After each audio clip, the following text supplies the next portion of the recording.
បាទសូមជម្រាបសួរនិងសួស្តីដល់បងប្អូនយើងទាំងអស់គ្នាថ្ងៃនេះខ្ញុំមានវីដេអូមួយដើម្បីបង្ហាញ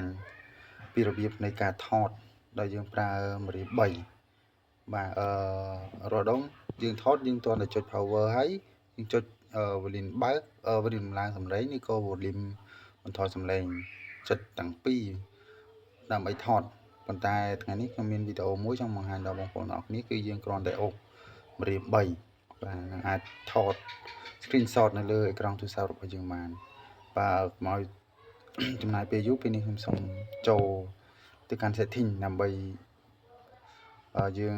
បើកនៅកន្លែងដែល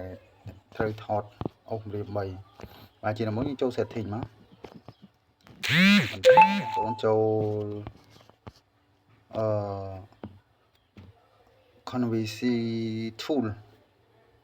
convention tool បាទបងប្អូនចុចលើហ្នឹងមកហើយយកពាក្យថា screenshot បាទ screenshot ត្រង់ចំណុចនេះវាដាក់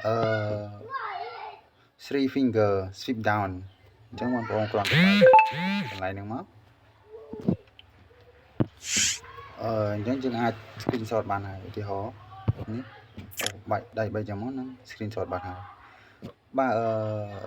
កន្លែង screenshot នេះវាមានតែប៉ុណ្ណឹងអត់មានកន្លែងណាទេបើយើងបិទយើងអត់អាចអូសម្រាមដៃ3ដើម្បីថតវាបានទេ